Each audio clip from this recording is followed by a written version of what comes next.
अस्सलाम वालेकुम दोस्तों, welcome to Saira Noori's kitchen. आज मैं अपने किचन में आपके लिए बहुत ही मज़ेदार, क्रीमी और रिच फ्लेवर वाली चावल की खीर की रेसिपी लेकर आई हूँ, जो कि बहुत ही मज़ेदार है और ये लो कास्ट है और इसमें आपके बहुत ही कम पैसे लगने वाले हैं और थोड़े से दूध में बहुत अच्छी खीर बनकर तैयार होने वाली है। ईद हो या त्यौहार हो, कोई भी पार्टी हो या दावत हो, तो मीठे में सबसे पहले खीर का ही नाम आता है। और अगर खीर इतनी मज़ेदार हो और फ्लेवर में इतनी ही मज़े की हो तो क्या ही बात है। तो व्यूवर्स, मैं इस खीर को बनाने के लिए आपको दो ऐसी ट्रिक्स बताने वाली हूँ कि आप मेरी रेसिपी को एंड तक देखिएगा, ताकि आप इन ट्रिक्स को जो है वो मिस ना करें। तो यहाँ पे हम शुरू करते हैं। यहाँ पे मैंने बासमती चावल आधा कप ले लिए हैं और उनको धोकर भिगो दिया है। आधे घंटे के लिए भिगोया है। यहाँ पर मैंने चूल्हे की आग को जला लिया है और इस पर मैंने एक मोटे पेंदे वाला बर्तन रख लिया है, ताकि इसमें चावल नीचे ना लगे। यहाँ पर मैंने 1.5 लीटर के करीब दूध लिया है और दूध वही लिया है जो हमारे घरों में सुबह को डेली आता है। तो यहाँ पर मैंने चावलों को ग्राइंडर में डालकर मोटा मोटा ग्राइंड कर लिया है, उसी पानी में जिसमें भिगो कर रखा था। यहाँ पर दूध में बॉईल जब आ गया तो मैंने उसमें 3-4 इलायचियाँ तोड़ के डाल दी और चावलों को जो मैंने ग्राइंड किया है वो भी मैंने इसमें डाल दिए।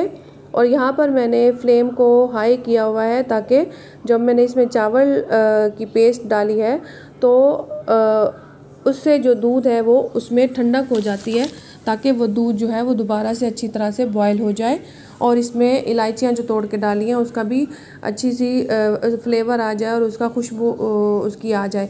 आप चाहें तो साबित इलायची की जगह ½ टीस्पून इलायची पाउडर भी डाल सकते हैं।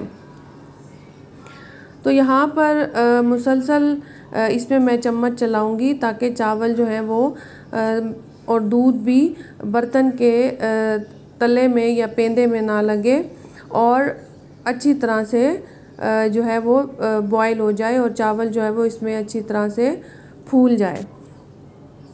तो व्यूवर्स, आपने ये रेसिपी एंड तक देखनी है, क्योंकि इसमें मैं आपको दो ऐसी ट्रिक्स बताने जा रही हूँ जिससे खीर बहुत ही मज़ेदार, क्रीमी और जो है वो बिल्कुल खोए जैसी बनने वाली है और रबड़ी जैसी बनने वाली है। और ये दो ट्रिक्स जो हैं वो बहुत ही आसान और बहुत ही अच्छी हैं। तो और आपका जो दूध है वो भी बहुत गाढ़ा होने वाला है।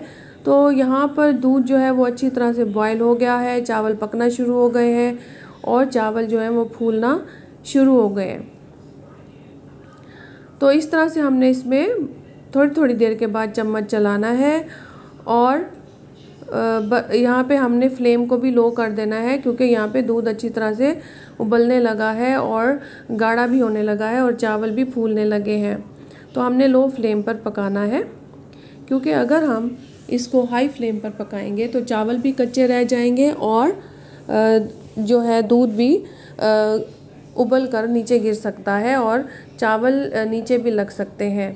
तो व्यूवर्स, इस जगह पर हमने चीनी नहीं डाली है, वो इस वजह से क्योंकि चीनी हम एंड में डालेंगे, क्योंकि अगर हम पहले चीनी डाल देंगे तो इससे चावल भी देर से गलेंगे और जो है वो दूध भी जो है वो थोड़ा सा इससे चीनी डालने से पतला हो जाता है।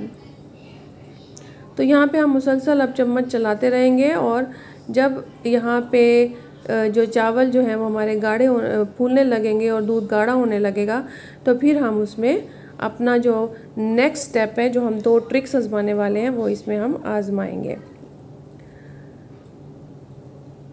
तो यहाँ पे आपने जब खीर में चम्मच चलाना है तो साइडों पे जो खीर लग जाती है और दूध लग जाता है, तो उसको हमने चम्मच से हटा के और वापस खीर में शामिल करना है। तो व्यूवर्स, यहाँ पे जो खीर है वो तकरीबन गाढ़ी हो रही है, तो हमने यहाँ थोड़ी देर के लिए लो फ्लेम पे ढक देना है। यहाँ मैंने ब्रेड का एक स्लाइस लिया है, तो ये मैं आपको बाद में बताने वाली हूँ कि ये मैंने स्लाइस क्यों लिया है। तो यहाँ पर हमारी खीर जो है वो गाढ़ी हो गई है, लेकिन अभी पक कर तैयार नहीं हुई, अभी इसे मज़ीद पकना है। तो इस जगह पर मैं खीर में 1 डब्बा जो है वो कंडेंस्ड मिल्क का डाल दूँगी, या 100 ग्राम का जो डब्बा मिलता है ml का, वो आपने इसमें डाल देना है। और इसको अच्छी तरह से मिक्स कर देना है। अगर आप चाहें तो कंडेंस्ड मिल्क की जगह आप ड्राई मिल्क पाउडर भी यूज़ कर सकते हैं। 1 कप ड्राई मिल्क पाउडर आप इसमें डाल दें।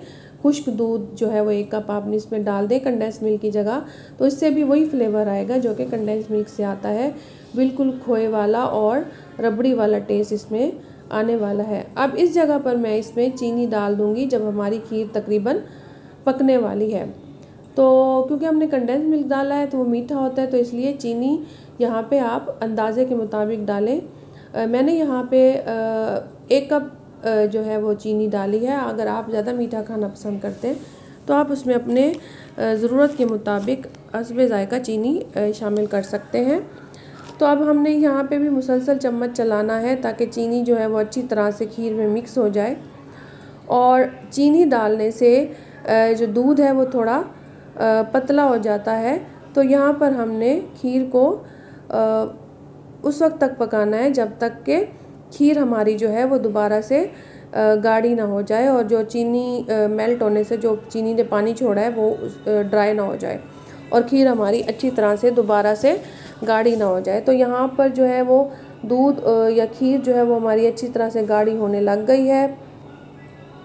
और तो हम इसको मज़ीद इसमें चम्मच चलाएंगे और साइडों से जो दूध की मलाई या खीर है जो साइडों पे बर्तन के लगी हुई है उसको भी हम चम्मच से जो है वो हटाकर खीर में डालते जाएंगे।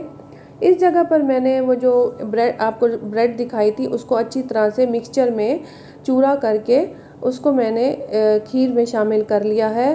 तो इसको शामिल करने से इसका जो फ्लेवर है वो बहुत ही अच्छा आने वाला है। तो अब हम इस ब्रेड क्रम्स को जो हमने खीर में डाले हैं इनको भी अच्छी तरह से पकाएंगे ताकि सारी ब्रेड जो है वो खीर में अच्छी तरह से मिक्स हो जाए और खीर जो है वो अच्छी तरह से गाढ़ी हो जाए। तो अब यहाँ पे हमने इसको 3 से 4 मिनट के लिए अच्छी तरह से पकाना है। तो इसका फ्लेवर बहुत अच्छा आने वाला है जैसे आपने इसमें खोया डाला हो। तो यहाँ पर हमारी खीर जो है वो बिल्कुल गाढ़ी हो चुकी है, चावल भी पक चुके हैं और खीर बनकर तैयार हो चुकी है। तो इस जगह पर आप चाहें तो इसमें ड्राई फ्रूट्स भी कट करके डाल सकते हैं, लेकिन मैं क्योंकि लो कास्ट खीर बना रही हूँ तो इस वजह से मैंने यहाँ पे ड्राई फ्रूट्स नहीं डाले हैं। अगर आप चाहें और आपके पास ड्राई फ्रूट्स हैं तो आप इसमें डाल सकती हैं।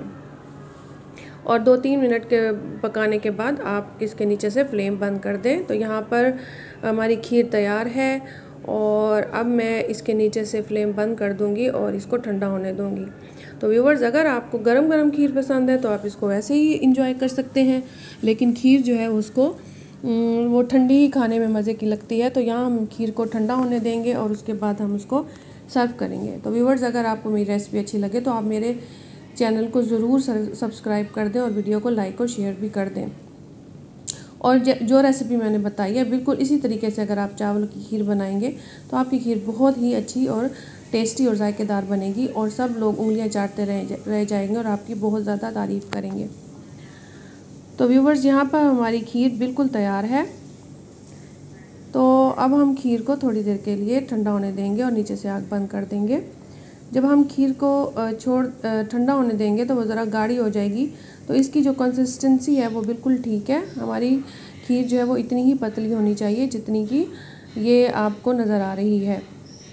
व्यूअर्स, यहाँ पर हमारी खीर ठंडी हो चुकी है। अब हम इसको सर्व करेंगे। ठंडी होने के बाद आप देख सकते हैं कि खीर जो है वो कितनी अच्छे वाली गाढ़ी हो चुकी है और उसका कलर भी कितना खूबसूरत और खोए वाला और रबड़ी वाला कलर आया हुआ है। अब मेरे पास थोड़े से बादाम पड़े हुए थे जिसकी मैंने बारीक कट करके उसके साथ डेकोरेशन कर दी है। अस्सलाम वालेकुम viewers, welcome to Saira Noori's kitchen. तो आज मैं अपने किचन में आपके लिए एक बहुत ही मज़ेदार डिलीशियस किस्म का डेज़र्ट लेकर आई हूँ जो कि है 4 layer chocolate pudding cake recipe. तो चलिए स्टार्ट करते हैं। तो यहाँ पर मैंने एक बर्तन ले लिया है और उसमें मैंने 2 गिलास दूध ले जो कि तकरीबन 1 लीटर के करीब दूध है। तो दूध डालने के बाद अब मैंने इसमें 1 कप चीनी का डाल दिया है। आप अपनी मर्ज़ी से चीनी डाल सकते हैं और आधा कप मैंने यहाँ पे कोको पाउडर का डाल दिया है और 3 टेबलस्पून मैंने इसमें कॉर्नफ्लोर डाल दिए हैं जो कि इसको थिक करने में मदद करेगा। अब हमने इसको अच्छी तरह से मिक्स कर लेना है ताकि ये लम्प फ्री हो, इसमें कोई गुठली ना बने। तो इसको अच्छी तरह से हमने एक स्मूथ सा मिक्सचर बना लेना है और इसको हमने आग पर रखने से पहले तमाम चीज़ों को अच्छी तरह से मिक्स कर लेना है। अब ये तमाम चीज़ें मिक्स हो गई हैं तो यहाँ पर हम अपना चूल्हा जला लेंगे और हम आग को दरमियानी आंच पे कर देंगे, यानी मीडियम फ्लेम पर आग कर देंगे और उस पर हम अपना ये मिक्सचर वाला बर्तन रख देंगे और इसमें मुसलसल चम्मच हिलाएंगे और चम्मच इतनी देर तक हिलाते रहेंगे जब तक कि ये मिक्सचर हमारी मर्ज़ी के मुताबिक गाढ़ा ना हो जाए। और अब हम 2 से 3 मिनट तक इसको मीडियम फ्लेम पर पकाएंगे और मिक्सचर को चलाते रहना है व्यूवर्स, क्योंकि अगर हम मिक्सर में चम्मच नहीं चलाएंगे तो इसमें गुठलियाँ आ जाएंगी। तो यहाँ पर हमारे मिक्सचर में गाढ़ापन आना शुरू हो गया है। अब हमने उसको उस वक्त तक पकाना है जब तक हमारी मर्ज़ी के मुताबिक इसमें गाढ़ापन ना आ जाए। तो व्यूवर्स, अगर आपकी पुडिंग ज़्यादा गाढ़ी हो जाए तो आप इसमें थोड़ा सा मज़ीद दूध ऐड कर सकते हैं। तो यहाँ पर हमारी पुडिंग तैयार है, चॉकलेट पुडिंग। तो हम इसको चूल्हे से उतार लेंगे, आग बंद कर लेंगे और उसको ठंडा होने के लिए रख देंगे। तो जितनी देर में हमारी पुडिंग ठंडी होती है तो हम यहाँ पर एक कप में 1 कप दूध ले लेंगे और उसमें हम 1 टेबलस्पून कॉफ़ी पाउडर डाल देंगे और इसको भी हम अच्छी तरह से मिक्स कर लेंगे और इस तरह से मिक्स करेंगे कि इसमें कोई गुठली ना रहे। तो अब हम यहाँ पे एक बोल ले लेंगे, ये एक स्क्वायर बोल है। तो इसमें अब मैं टी केक की एक लेयर लगा दूँगी, वनीला टी केक की। आप चाहें तो इसमें चॉकलेट केक की। अब हम बाउल में फर्स्ट लेयर जो है वो टी केक की लगाएंगे और इसकी अच्छी तरह से लेयर लगाने के बाद अब हमने जो कॉफ़ी और दूध का जो एक मिक्सचर बनाया था उससे हम इसको अच्छी तरह से सोक कर लेंगे। तो व्यूवर्स, ये रेसिपी आपको बहुत ही पसंद आने वाली है और बहुत ही जल्दी और आसानी से बन जाने वाली है और ये मेरे घर में भी सबकी बहुत फेवरेट डेज़र्ट है। तो अब हमने पहली लेयर लगा ली है। तो इस लेयर पे अब हम कॉफ़ी और दूध का जो हमने मिक्सचर तैयार किया था उससे हम अपने टी केक को सोक कर लेंगे ताकि ये मॉइस्ट हो जाए। कॉफ़ी और चॉकलेट का बहुत ही अच्छा कॉम्बिनेशन है। कॉफ़ी जो है वो चॉकलेट केक को या चॉकलेट के किसी भी डेज़र्ट को उसके टेस्ट को इन्हेंस करती है। तो यहाँ पर मैंने इसीलिए कॉफ़ी का मिक्सचर लिया है। आप चाहें तो कॉफ़ी को पानी में भी घोल सकते हैं, नहीं तो इसकी जगह आप चीनी का जो सिरप है वो भी डाल सकते हैं या खाली दूध से भी इसको मॉइस्ट कर सकते हैं। लेकिन अगर आप कॉफ़ी यूज़ करेंगे तो इससे आपके डेज़र्ट का टेस्ट बहुत ही ज़्यादा अच्छा आने वाला है। तो आपने इसके लिए कॉफ़ी और दूध या कॉफ़ी और पानी का सिरप ही यूज़ करना है। तो यहाँ पर हमारी जो कॉफ़ी से हमने टी केक को अच्छी तरह से सोक कर लिया है। तो अब हमारी पुडिंग भी जो है वो रूम टेम्परेचर पर आ चुकी है, जो कि बहुत ही रिच और बहुत ही अच्छी कंसिस्टेंसी में है। तो अब हम इसकी पहली लेयर जो है वो अपने टी केक पर लगा देंगे और इसको अच्छी तरह से सेट कर देंगे। तो हमने जो चॉकलेट की पुडिंग बनाई थी उसे हमने फर्स्ट लेयर लगा दी है और इसको अच्छी तरह से सेट कर लिया है। और इसको सेट करने के बाद अब हम इस पे टी केक की एक और लेयर लगा देंगे। तो यहाँ पे पहली लेयर हमारी लग चुकी है। अब हम टी केक की एक और लेयर लगाएंगे और इस लेयर को लगाने के बाद हम चॉकलेट पुडिंग की भी एक और लेयर लगा देंगे। तो यहाँ पर हमारे टी केक की जो सेकंड लेयर है वो लग के तैयार हो चुकी है व्यूवर्स। और अब हम इस लेयर को भी कॉफ़ी और दूध के सिरप के साथ अच्छी तरह से सोक कर लेंगे और उसको सोक करने के बाद अब मैं इसको चॉकलेट पुडिंग की दूसरी लेयर के साथ कवर कर दूंगी। यहाँ पे इसको अच्छी तरह से चॉकलेट की पुडिंग के साथ लेयर लगाने के बाद इसको अच्छी तरह से मैंने सेट कर लिया है और अब हमारा चॉकलेट डेज़र्ट तैयार है। अब मेरे पास एक डार्क चॉकलेट मौजूद थी तो मैंने उसके साथ इसको ग्रेट करके इसको कवर कर दिया है। इसके ऊपर ग्रेटेड चॉकलेट डाल दी है तो इससे इसका जायका और भी ज़्यादा अच्छा आने वाला है। तो आप इसको अपनी मर्ज़ी से भी डेकोरेट कर सकते हैं। आप इसमें नट्स भी डाल सकते हैं अगर आपके पास नट्स मौजूद हैं, या आप इसको क्रीम के साथ भी डेकोरेट कर सकते हैं। तो यहाँ पे हमारा डिज़र्ट तैयार है। अब इसको हम 2 से 3 घंटे के लिए इसको फ्रिज में रख देंगे, या हो सके तो आप इसको ओवरनाइट भी फ्रिज में रख सकते हैं। तो इसको बहुत ही ठंडा करके सर्व करना है। अस्सलाम वालेकुम व्यूअर्स, वेलकम टू सारा नूरीज़ किचन। तो आज मैं अपने किचन में आप लोगों के लिए बहुत ही मज़ेदार किस्म का एक डेज़र्ट बनाने जा रही हूँ, जो कि बहुत ही यमी होता है और इसमें हमें किसी किस्म की कुकिंग की भी ज़रूरत नहीं पड़ती। अगर आपके घर कोई गेस्ट आ रहे हैं और आपको फ़ौरन कुछ बनाना हो तो आप ये डेज़र्ट 5 मिनट में तैयार कर सकती हैं बग़ैर चूल्हा जलाए। तो चलें हम अपना डेज़र्ट बनाना स्टार्ट करते हैं। यहाँ पर मैंने एक टी केक ले लिया है। अब मैं इस टी केक को स्लाइसिस में कट कर लूँगी। आप स्लाइसिस में कट करने के बजाय इसका छोटे छोटे टुकड़े भी कर सकती हैं। तो अब इसको एक तरफ रख देंगे और यहाँ पर मैंने 3 बनानास ले लिए हैं और इन बनानास को भी मैंने यहाँ पर छील लिया है। और छीलने के बाद अब मैं इनको भी स्लाइसिस में कट कर लूँगी। तो आपने इन स्लाइसिस को थोड़ा थिक या मोटा कट करना है, क्योंकि अगर हम इसको पतला कट करेंगे तो ये डेज़र्ट में जाकर ये मैश भी हो सकते हैं। तो यहाँ पर मैंने इनको स्लाइसिस में कर लिया और एक तरफ रख दिया है। अब मैं यहाँ पर एक बोल लूँगी और अब हम इसमें इनको असम्बल करेंगे। तो सबसे पहले हम इसमें टी केक की एक लेयर बिछा देंगे बोल में, और आप इसकी लेयर बिछाने की बजाय अगर आप चाहें तो आप इसकी जगह पर इसका चूरा बनाकर या इसको छोटे छोटे टुकड़े करके भी फैला सकते हैं, लेकिन ये स्लाइसिस में ज़्यादा अच्छा लगता है।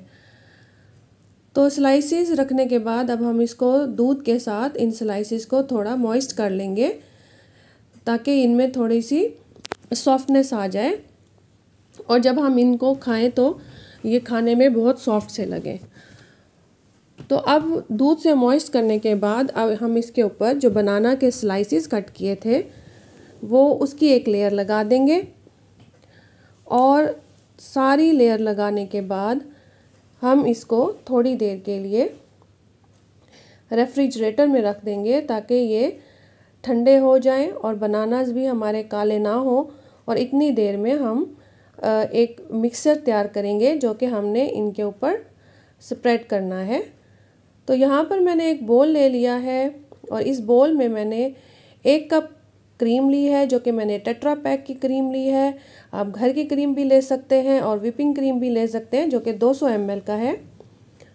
और उसके बाद मैंने यहाँ पर आधा कप कंडेंस्ड मिल्क लिया है, और कंडेंस्ड मिल्क लेने की वजह से अब हम इसमें शुगर नहीं डालेंगे, क्योंकि ये बहुत मीठा होता है। टी केक भी मीठा होता है और बनानास भी मीठे होते हैं।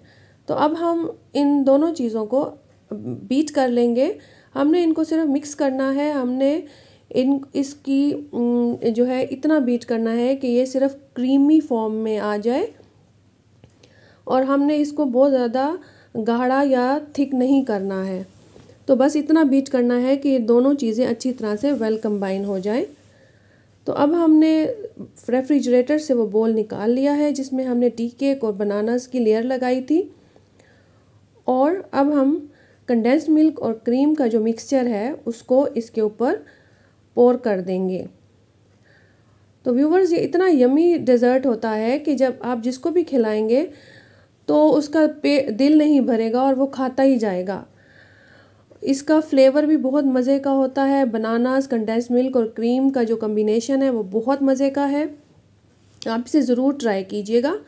तो आखिर में मैंने केक का एक स्लाइस बचा लिया था, मैंने उसको चूरा कर लिया है। अब उसको इसके ऊपर मैं अच्छी तरह से फैला दूंगी। तो ये भी खाने में बहुत मज़े का लगेगा और देखने में भी हमारी जो डेज़र्ट जो हमारा है वो बहुत ही खूबसूरत लगेगा। तो यहाँ पर केक को स्प्रेड करने के बाद तो हम इसको डेज़र्ट को एक और ट्विस्ट देंगे। हम इसका फ्लेवर इन्हेंस करने के लिए एंड में हम इसके ऊपर शहद जो है वो इसके ऊपर स्प्रेड करेंगे। तो आपने इस पर 1 चम्मच शहद जो है उसकी लेयर लगानी है। आप चाहें तो इसकी जगह चॉकलेट सिरप भी डाल सकते हैं, लेकिन शहद का फ्लेवर जो है या हनी का जो फ्लेवर है वो बहुत ही ज़बरदस्त इसमें आता है। और आखिर में इसको सर्व करने से पहले इसके ऊपर नट्स या आमंड्स जो है इसका फ्लेवर बहुत अच्छा लगता है, डेकोरेट कर दिया। तो व्यूअर्स, हमारा यमी डेजर्ट जो है यहाँ पे रेडी है। आप इसको रेफ्रिजरेटर में 1 से 2 घंटे के लिए रखें और ठंडा करके खाएं। तो आज मैं अपने किचन में आपके लिए एक बहुत ही मज़ेदार और झटपट बन जाने वाला कोल्ड डेजर्ट की रेसिपी लेकर आई हूँ, जो बहुत ही आसान है, खाने में भी बहुत मज़े का है और बनाने में भी बहुत जल्दी तैयार हो जाता है और जल्दी से झटपट बनने वाला मीठा है। चलें स्टार्ट करते हैं। इसके लिए मैंने यहाँ पर 1 कप दूध ले लिया है, जो कि रूम टेम्परेचर का दूध है, जो हम डेली घर में रोज़ का यूज़ करते हैं। और इस 1 कप दूध में मैंने यहाँ पर 1 टेबलस्पून कॉफ़ी का डाल दिया है। और अब मैं इन दोनों चीज़ों को, दूध में कॉफ़ी को अच्छी तरह से मिक्स कर लूँगी। उसको एक तरफ रख देंगे। अब यहाँ मैंने एक बोल में 1 कप क्रीम चीज़ ली है, और आप कोई सी भी क्रीम चीज़ अच्छी सी ले सकते हैं जो अवेलेबल हो। और यहाँ मैंने 2 या 3 पैकेट जो है वो क्रीम के आप यूज़ कर सकते हैं। मैंने 2 पैकेट क्रीम यूज़ किया है और 1 कप मैंने कंडेंस्ड मिल्क का इसमें डाला है। अब इन तमाम चीज़ों को मैं अच्छी तरह से बीट कर लूँगी। और इसके लिए मैंने विस्क का इस्तेमाल किया है। आप चाहें तो बीटर भी इस्तेमाल कर सकते हैं। मैंने विस्क का इस्तेमाल इसलिए किया है क्योंकि बहुत से मेरी बहनें ऐसी हैं जिनके पास बीट, तो उन्हें परेशान होने की ज़रूरत नहीं है। तो वो, उनके पास अगर विस्क हो तो वो इस विस्क के साथ भी अच्छी तरह से क्रीम को बीट कर सकते हैं। तो इस वजह से मैंने यहाँ पर विस्क के साथ इसको बीट किया है, ताकि सब बहनें इसको बना सकें। तो यहाँ पर मैं क्रीम को अच्छी तरह से बीट कर लूँगी कि ये बीट करने के बाद ये जो मिक्सचर है वो थोड़ा डबल हो जाएगा। यहाँ मैंने क्रीम को बहुत ज़्यादा फ्लफ़ी या बहुत ज़्यादा बीट नहीं किया, बल्कि इसको नॉर्मल बीट किया है। अब मैं इसमें 1 कप चीनी का डाल दूँगी। आप अपनी मर्ज़ी से चीनी ले सकते हैं। और चीनी डालने के बाद मैं इसको दोबारा से बीट करूँगी ताकि सारी चीनी इसमें मिक्स हो जाए। आप चीनी को अगर बारीक पीस कर डालेंगे तो वो ज़्यादा आसानी से इसमें मिक्स हो जाएगी। तो चीनी डालने के बाद मैं 2 से 3 मिनट तक मज़ीद इसको विस्क के साथ बीट करूँगी और इसको एक तरफ से अब रख देंगे। यहाँ मैंने एक बोल लिया है और उसमें मैंने यहाँ पे रस्क केक लिए हैं, जो कि इस मीठे में बहुत मज़े के लगते हैं। आप चाहें तो इसमें रस्क भी ले सकते हैं, जिसको हम अपनी ज़बान में पापे कहते हैं, क्योंकि वो कम मीठे होते हैं। जिन लोगों को मीठा कम पसंद है तो वो रस्क ले सकते हैं या पापे ले सकते हैं। तो मैंने यहाँ पे ये रस्क केक लिए हैं क्योंकि ये बहुत मज़े के होते हैं। तो इनमें क्योंकि ऑलरेडी काफ़ी मीठा होता है, तो इस वजह से जो मैंने कॉफ़ी का मिक्सचर बनाया है उसमें मैंने चीनी नहीं डाली। तो अब इन रस्क केक को कॉफ़ी के मिक्सर के साथ हम सोक कर लेंगे, लेकिन ख़याल रहे कि हमने इनको बहुत ज़्यादा सोक नहीं करना, क्योंकि अगर बहुत ज़्यादा सोक करेंगे तो ये जो है वो बिल्कुल नरम पड़ जाएंगे और हमने अपने मीठे में इनको थोड़ा सा क्रंची रखना है। तो पहली लेयर के बाद हम इसमें जो क्रीम बीट की थी उसको फैला देंगे। आधी क्रीम को हम इस पे डाल देंगे और अच्छी तरह से इनको रस्क केक के ऊपर जो है फैला देंगे। तो यहाँ पर मैंने इसको रस्क केक के ऊपर फैला दिया है। तो अब हम इसके ऊपर एक और रस्क केक की लेयर लगाएंगे। तो यहाँ पर मैंने इसके ऊपर एक और रस्क केक की लेयर लगा दी है। और अब इसको भी हम कॉफ़ी का जो मिक्सचर हमारा बाकी बच गया था उसके साथ हम इसको सोक कर देंगे। इसको ऊपर जो है वो डाल देंगे और इन रस्क केक्स को अच्छी तरह से कॉफ़ी मिक्सचर के साथ मॉइस्ट करने के बाद हमारे पास जो मज़ीद क्रीम और कंडेंस्ड मिल्क और चीज़ क्रीम का जो मिक्सचर बच गया था, हम उसको इसके ऊपर पोर कर देंगे और उसकी एक लेयर जो है वो इसके ऊपर भी डाल देंगे। और इसको डालने के बाद अच्छी तरह से इस लेयर को अच्छी तरह से सेट कर देंगे। तो व्यूवर्स, ये बहुत जल्दी से बन जाने वाला, सिर्फ 5 मिनट में बन जाने वाला मीठा है। अगर आपके घर कोई मेहमान आ रहे हैं तो आप इसको फ़ौरन बना सकते हैं। तो यहाँ पर मैंने जो बाकी क्रीम बच गई थी उसकी सारी लेयर लगा दी है और उसकी लेयर लगाने के बाद अब हम इसके ऊपर जो है डेकोरेशन करेंगे। आप चाहें तो इसके ऊपर जो है वो बनानास भी कट करके डाल सकते हैं, क्योंकि उसका भी बहुत अच्छा इसके साथ फ्लेवर आता है। और इसमें आप चॉकलेट के भी क्रंचेस डाल सकते हैं, चॉकलेट चिप डाल सकते हैं, या फिर आप इसमें नट्स भी डाल सकते हैं। लेकिन मैंने इसको बहुत सिंपल रखा है क्योंकि ये लो कास्ट है, तो हर कोई इसको बना सकता है। अगर आपके पास ड्राई फ्रूट्स वगैरह हैं तो आप इसको उसके ऊपर डाल सकते हैं। तो अब इसको बनाने के बाद मैं इसकी जो डेकोरेशन है वो कॉफ़ी के साथ करूँगी। मैं कॉफ़ी को लेकर मैंने उसका थोड़ा सा जो है वो पाउडर बना दिया था, और अब मैं इस पाउडर को इसके ऊपर स्प्रिंकल कर दूँगी, क्योंकि इसका भी बहुत मज़े का टेस्ट आता है। और अब हम इसको 2 से 3 घंटे के लिए फ्रिज में रख देंगे, क्योंकि ये जितनी ठंडी होगी इतनी मज़े की लगती है। या फिर हम इसको ओवरनाइट भी फ्रिज में रख सकते हैं, रात को बना कर रख दें और सुबह मेहमानों को सर्व कर दें। अस्सलाम वालेकुम व्यूवर्स, वेलकम टू सारा नूरीज़ किचन। आज मैं अपने किचन में आपके लिए बहुत ही मज़ेदार और सिंपल किस्म का मीठा लेकर आई हूँ। ये बहुत ही सिंपल और बहुत ही इजी रेसिपी है जो जल्दी से और झटपट बन जाती है, और अक्सर घरों में ये बनाई जाती है। अगर आपके घर मेहमान आ रहे हों और आपके पास बिल्कुल टाइम ना हो तो ये आप सिर्फ 10 से 15 मिनट में जल्दी से इसको तैयार कर सकते हैं। तो मैंने इसे बहुत ही आसान तरीके से बनाया है और बहुत आसान चीज़ों से बनाया है, ताकि इसको तमाम लोग आसानी से बना सकें। तो चलें हम इसको स्टार्ट करते हैं। तो यहाँ पर मैंने एक बर्तन ले लिया है और उसमें मैंने 1 लीटर के करीब दूध ले लिया है। बिल्कुल ताज़ा फ्रेश दूध लिया है मैंने, फुल क्रीम वाला। और अब मैंने इसको बॉईल करने के लिए लो फ्लेम पर रख दिया है। जितनी देर में दूध बॉईल होता है उतनी देर में मैंने यहाँ पर 1 कप फुल क्रीम जो घर का दूध होता है वो ले लिया है, जो कि उबला हुआ दूध है और रूम टेम्परेचर का दूध है। उसमें मैंने 3 से 4 चम्मच जो है वो टेबल स्पून कस्टर्ड के ले लिए हैं। मैंने वनीला कस्टर्ड लिया है, आपने भी वनीला कस्टर्ड लेना है और उसको अच्छी तरह से मिक्स कर लेना है। और इतना मिक्स करना है कि इसमें अच्छी तरह से डिज़ोल्व हो जाए और इसमें कोई लंप ना रहे। तो जब हमारा कस्टर्ड मिक्स हो जाएगा तो यहाँ पर जो मैंने दूध बॉईल करने के लिए रखा था वो दूध अच्छी तरह से बॉईल हो चुका है। व्यूअर्स, आपने दूध को ज़रूर बॉईल करना है कस्टर्ड बनाने से पहले। अब मैंने इसमें आधा कप के करीब चीनी डाल दी है। आप अपनी पसंद के मुताबिक जितना मीठा आप खाना चाहते हैं इसमें चीनी डाल सकते हैं। और चीनी को भी इस उबलते हुए दूध में हमने अच्छी तरह से मिक्स कर लेना है। और चीनी को अच्छी तरह से मिक्स करने के बाद अब हम इसमें कस्टर्ड का जो मिक्सचर हमने तैयार किया था वो हम इस दूध में डालेंगे। तो यहाँ पर हमने चीनी को अच्छी तरह से दूध में मिक्स कर लिया है और अब हम इसमें कस्टर्ड का मिक्सचर डालने जा रहे हैं। मैंने यहाँ पर वनीला कस्टर्ड लिया है, जो कि मैंने 1 कप दूध में 3 टेबल स्पून भर के डाले थे और मिक्स किया था। अब इस बॉयल होते हुए दूध में हमने आंच हल्की कर देनी है, इसको स्लो कर देना है और इसमें हमने जो मिक्सचर है वो डालना है और इसको आहिस्ता आहिस्ता से डालना है और मुसलसल चम्मच भी चलाते रहना है। तो अब हमने इसको उस वक्त तक पकाना है जब तक ये थिक ना हो जाए, और इसके बाद हमने एक तरफ ठंडा होने रख देना है।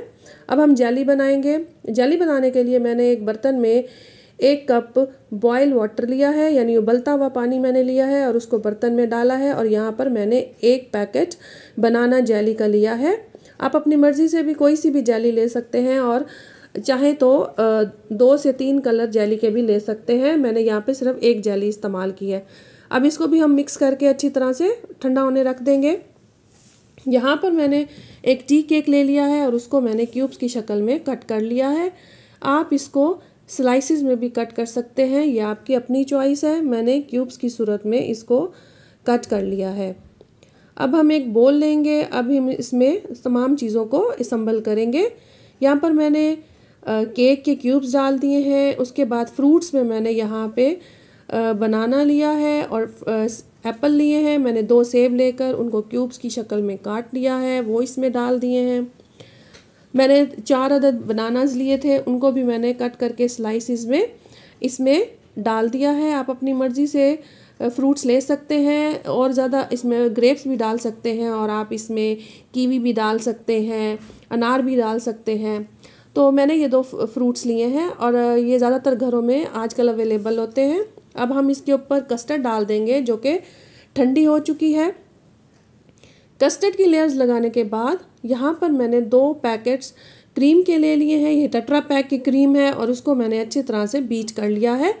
इसमें कोई बहुत ज़्यादा बीट करने का नहीं है, आप इसको नॉर्मल तरीके से भी बीट कर सकते हैं और इसको हमने सिर्फ कस्टर्ड के ऊपर स्प्रेड करना है, फैलाना है। अगर आप चाहें तो इसको स्किप भी कर सकते हैं। तो यहाँ पर मैंने जेली जो ठंडी होने के लिए रखी थी वो ठंडी हो चुकी है।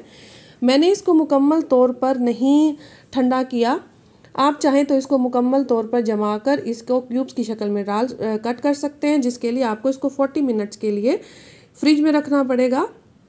मैंने जस्ट 15 से 20 मिनट के लिए इसको ठंडा होने के लिए रखा था और अब मैं इसकी लेयर जो है वो पूरे कस्टर्ड के ऊपर फैला दूंगी और दरमियान में मैंने थोड़ी सी वाइट जगह जो है वो बचा ली है। इस पर मैंने आमंड से यानी बादामों से मैंने इसकी डिज़ाइनिंग कर दी है। आप अपने मर्ज़ी से इसकी डेकोरेशन कर सकते हैं। इसके ऊपर फ्रूट भी कट करके डाल सकते हैं डेकोरेशन के लिए और कलरफुल जेलीज भी डाल सकते हैं, ड्राई फ्रूट भी डाल सकते हैं। लेकिन मुझे ये डेकोरेशन ज़्यादा सिंपल लगी है क्योंकि ये सबके लिए बनाना आसान होती है। तो व्यूवर्स, अगर आपको मेरी रेसिपी अच्छी लगे तो आप मुझे कमेंट्स में ज़रूर बताइएगा और मेरे चैनल को सब्सक्राइब कीजिएगा। और ये मज़ेदार किस्म का मीठा बनाएं, इसको फ्रिज में रखें 2 से 3 घंटे के लिए, ठंडा करें और अपने मेहमानों को सर्व करें। Thanks for watching. अल्लाह हाफिज़।